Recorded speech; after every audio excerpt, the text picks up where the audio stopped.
Welcome back to Philomath. I hope everyone is having a great day so far, and I hope you are looking as forward as I am to continuing our look into the 7 ancient wonders of the world with part 2 of this series. If you're not familiar with my channel or my content, welcome to the presentation. Make sure to like, subscribe, share, as well as give feedback about anything you might see. I also have a TikTok with more content as flatouttruth_92. I'm going to give a quick overview of the subject matter and some insight of how these locations have not only have geographical importance, but also the esoteric, secret, alchemical patterns to take into account with said subject matter. Of course, during part 1, we went over the 7 wonders of the world, ancient wonders of the world, with the Lighthouse of Alexandria, Jupiter Olympicus, the Temple of Zeus, as it's known by some, or the Statue of Zeus, the Mausoleum at Halicarnassus. Today we'll be going over the Pyramids, the Colossus of Rhodes, Temple of Artemis, and the Hanging Gardens of Babylon.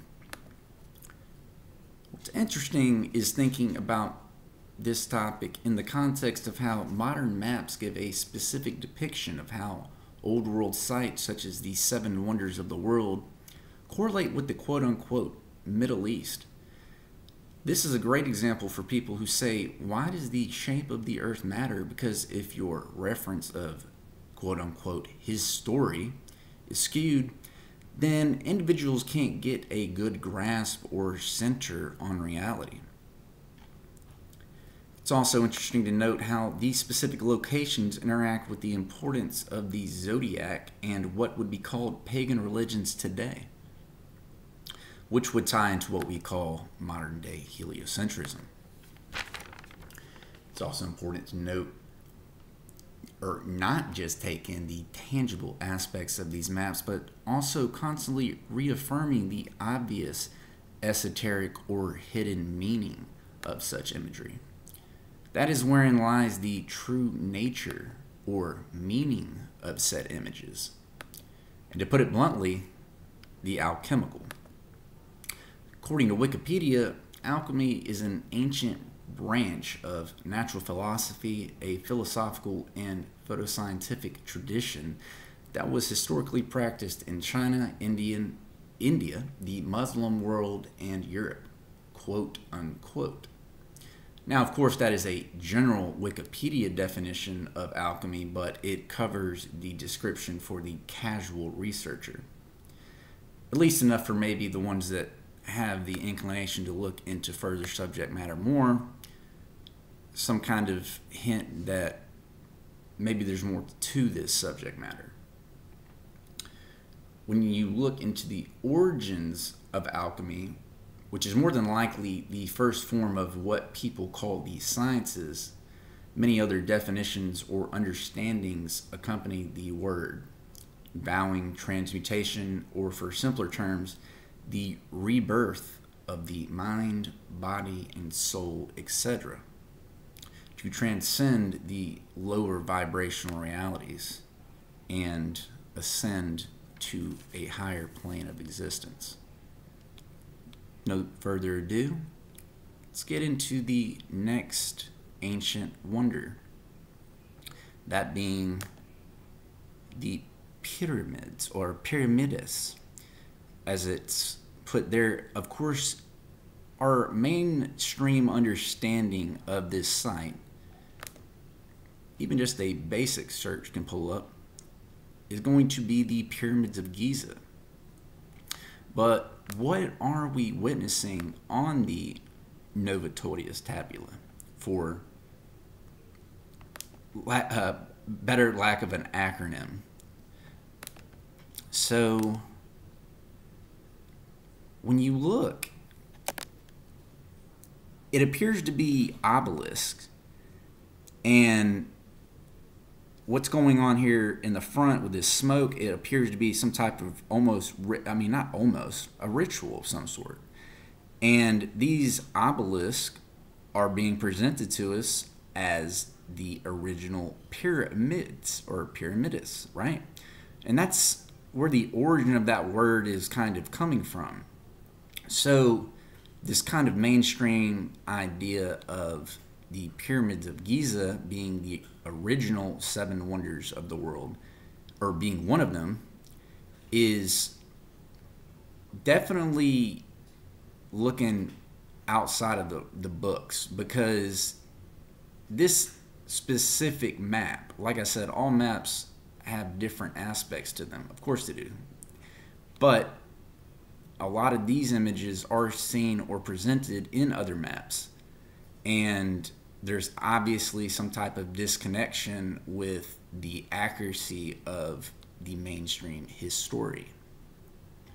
So that is just an entirely another rabbit hole to go down through with just that one specific location itself.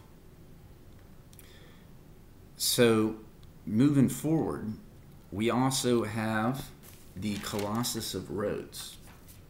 Now, I think this is one of the more known wonders of the world, or ancient wonders of the world, because it's been seen in so many different forms of Medea, right? Who's also tied into paganism with the mainstream Medea, right? And it's interesting to think about how Colossus of Rhodes is, shown to us in movies, and it has this overtone of what would be considered an automaton, correct? Or some kind of thing that has technological moving parts. Now, that's not something that's foreign to quote-unquote Greek mythology or mythology in general, because when you actually think back to Athena herself actually had or was said to have had a mechanical owl. Something else to note is how the correlation between Mithras is all over the quote-unquote Colossus of Rhodes here, and even depicted to us in this image is, of course, that alchemical nature, the as above, so below, the importance of lines and where these specific figures are looking. Even just at a glance, you can see here the importance of the geometry with the compass and square overtone. And of course, this has the overtone of sacrifice with the wrapped on the outside of this flask, or should I say urn, and it appears to be some type of alchemical smoke happening here. So is this an actual deity, an automaton? That's for one to look into individually and try to decide for yourself. It could have several meanings, but there definitely is a lot more to the Colossus of Rhodes in the mainstream narrative with that. As well as what appears to be in this specific image on his back as well. It almost looks like the fascia. If you're not familiar with the fascia, it's a fascinating topic. There's several other people on YouTube who go into it in depth. I have some content on TikTok getting into it, but what's transcribed to us as the fascia could be some type of antiquitech, or you don't know what antiquitech means, antiquity technology, antiquity meaning what we would consider very old. So something else with this specific map is we're shown all these images, and I haven't personally been able to nail like all of them. I mean, it's a whole nother topic, just nailing where prescribed locations of said buildings are at, or architecture, but it could be literally anywhere, or some of these places, as they say, this is the actual location. Who knows? But that's why we keep on researching, find more answers. So let's continue. Now that we have done the pyramids and the Colossus of Rhodes, let's continue to the Temple of Artemis. Now, the Temple of Artemis is interesting because even just doing a brief glance or just getting on DuckDuckGo and typing in it into the search engine, you can start to see how it ties in with paganism with the Hittites. Now, if you're not familiar with the Hittites, I suggest going to Mind Unveil's channel on YouTube and watching some of his content on it. Now, you can also, of course, do your own research, as we all should, but once you understand how far back they go with what's considered to be alchemy, it makes a lot of sense with the imagery of what we see the Temple of Artemis being depicted as on this old world map. So it says here on Britannica, Temple of Artemis, also called Artemisium, Temple at Ephesus, now in western Turkey, that was one of the 7 wonders of the world. The great temple was built by Croesus, king of Lydia, about 550 BCE and was rebuilt after being burned by a madman named Herostratus in 356 BCE. The Artemisium was famous not only for its great size of over 350 by 180 feet, but also for the magnificent works of art that adorned it. The temple was destroyed by invading Goths in 262 CE and was never rebuilt.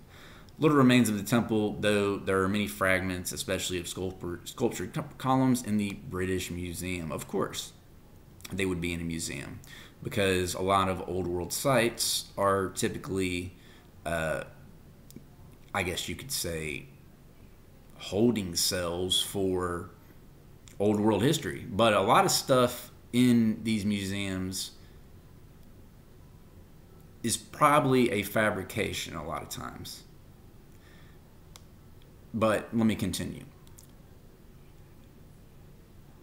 The temple was destroyed by invading Goths in 262 CE and was never rebuilt. Little remains of the temple, though there are many fragments, especially of sculptured columns in the British Museum.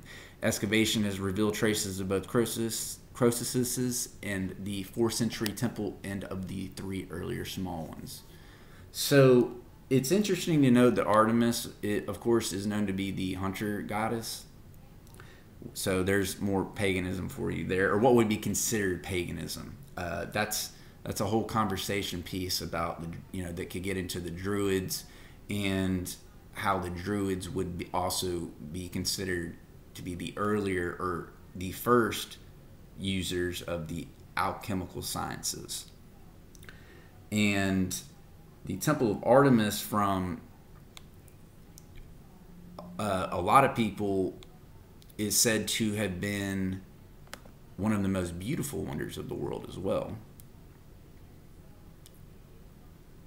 So not only did it have significant excuse me, I need a drink of water, guys. Significance with old world sites and paganism, but it also had some type of, more than likely, Antiquitech correlation with it, even just based on the way the pillars of the Temple of Artemis are set up and the architecture itself.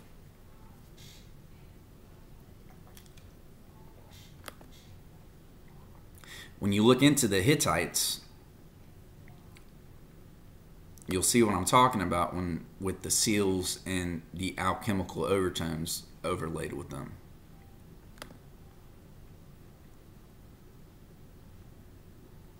Especially the history with Turkey itself, or the mainstream history of Turkey, and how it doesn't really correlate.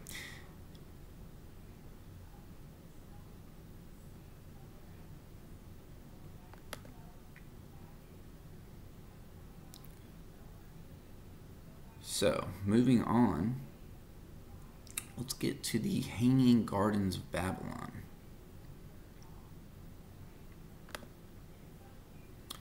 So, of course, I'm pretty sure everyone on here should be familiar with the original Tower of Babel in Babylon, which is probably one of the most famous architectural sites, but most people aren't familiar with the Hanging Gardens of Babylon, which was also known to more than likely have been the most beautiful of the ancient seven wonders, as amazing as the original ancient seven wonders were said to be in and of themselves. The Hanging Gardens, according to Wikipedia, of Babylon were one of the seven wonders of the ancient world listed by Hellenic culture. They were described as a remarkable feat of engineering with an ascending series of tiered gardens containing a wide variety of trees, shrubs, and vines resembling a large green mountain constructed of mud bricks. And brickology, mud floods, etc., all of this stuff ties into conversations that bleed into the ether. And the ether is a fascinating topic, and it begs the question with a lot of these places, especially the way it's described with the hanging gardens of Babylon, how these places would be able to sustain themselves to such great extent.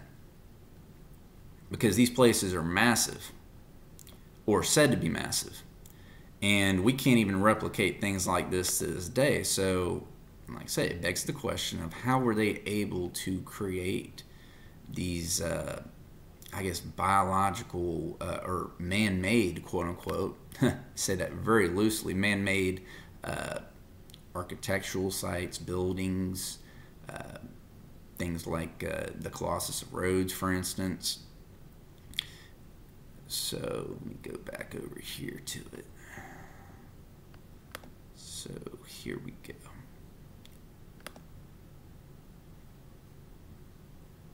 So yeah. Of course, it was said to have been ruled by King Nebuchadnezzar II, its greatest king, according to World History Encyclopedia. I think we know the correlation with names, etc., with King Nebuchadnezzar, for instance, in the movie The Matrix, because the name of the ship was, of course, put in there as the Nebuchadnezzar. So, a little symbolism there in movies, of course. Verbal symbolism. The Hanging Gardens of Babylon, or the fabled gardens, which beautify the capital of the Neo-Babylonian Empire, built by its greatest king, Nebuchadnezzar II, 605-562 BCE. One of the seven wonders of the ancient world, they are the only wonder whose existence is disputed amongst historians. Some scholars, of course, disputed. Some scholars claim the gardens were not in Babylon, but actually at Nineveh, capital of the Assyrian Empire, while others stick with the ancient writers and await archaeology to provide positive proof. Still others believe the gardens are merely a figment of the ancient imagination. Archaeology at Babylon itself and ancient Babylonian texts are silent on the matter. But ancient writers describe the gardens as if they were at Nebuchadnezzar's capital and still in existence in Hellenistic times. The exotic nature of the gardens compared to the more familiar Greek items on the list and the mystery surrounding their location and disappearance have made the Hanging Gardens of Babylon the most captivating of all seven wonders. And of course, I feel like there's a theme with the seven ancient wonders, or just seven wonders in general, of who's more beautiful or who's more awesome. But I'm pretty sure all these places were quite ridiculous to witness with your own eyes. Babylon, as it says, located about 50 miles south of modern Baghdad in Iraq, was an ancient city with a history of settlement dating back to the 3rd millennium BCE. The greatest period in the city's history was in the 6th century BCE during the reign of Nebuchadnezzar II, when the city was the capital of the Neo-Babylonian Empire. Interesting. So the majority of scholars agree that the idea of cultivating gardens purely for pleasure as opposed to the production of food originated in the Fertile Crescent. And there's that Fertile Crescent right there for you. If you're not familiar with that, it's important to look into the Moors. And also look into some content on my TikTok or on YouTube of, I'm pretty sure it's Old World Florida and or Old World Pensacola, that talks about the Fertile Crescent and it's important in the Gulf of Mexico. And this goes back into how a lot of these places, even though they're saying they're in the quote unquote Middle East, have a lot of arrows pointing to them being actually here in what would be considered the continental United States. And I'm not saying anything here that is bond. Everything I'm talking about is in the context of speculation. I'm just pointing to the fact of there are a lot of red flags, and a lot of what is said is a lie, but there is room to note that a lot of these old world sites that are said to be the original sites could be something completely different in and of themselves, with the actual sites being in the continental United States themselves, though, at the same time. But that's interesting that it says, for pleasure as opposed to the production of food, originated in the Fertile Crescent, where they were known as a paradise. And of course, if we're talking about the Fertile Crescent, right? So if we're talking about the Fertile Crescent, let me show you here how that would make a lot of sense for it to be in Florida, for the Gardens of Babylon, considering that, or somewhere in the Fertile Crescent, because it is definitely very, very tropical. And Florida itself is known to have the most springs in the entire realm itself.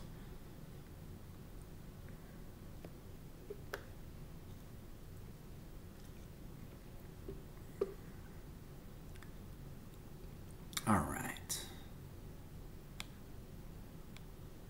So I just want to get an image just to show, but yeah, I mean, even this works well enough. You know, you have the Fertile Crescent. That's where the image of the moon with the star comes from, actually. It's showing you with a lot of the Turkish flags, the Moorish flag, for lack of better terms, and how there's much evidence that says the Moorish people were here because they knew the original location of said spiritual temples.